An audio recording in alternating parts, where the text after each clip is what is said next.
হ্যাঁ ভাই বল। কিরে শুনলাম 25 তারিখে পিকনিক। হ্যাঁ 25 তারিখে পিকনিক আছে। কিন্তু আমি তো যেতে পারবো না ভাই। তুই যাবি না? না ভাই।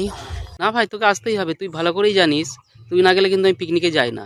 ভাই ওই দিন আমার তো এক্সাম। মানে? হ্যাঁ ভাই একটা এক্সাম না আছে। না, ওই 25 তারিখে তোর কোনো কাজ রাখলে চলবে না ভাই, তোকে আসতেই হবে। আর তুই ভালো করেই জানিস তুই যদি পিকনিকে না যাস আমি কিন্তু পিকনিকে একদমই যাবো না। তুই যাবি না? না না, কোনোদিনই যাবো না, তোকে আসতেই হবে ভাই।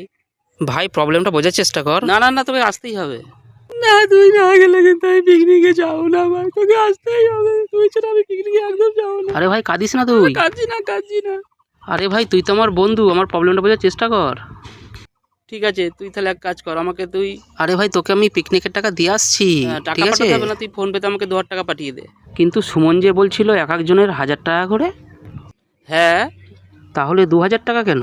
তো তুই আসছিস না, তার জন্য পিকনিকে যাবো না, তাই তোর টাকাটাই আমার টাকা। হাট হুন্ডাক চিটিংবাজ বন্ধু কথাকার। বন্ধুত্বের মানেও বোঝে না।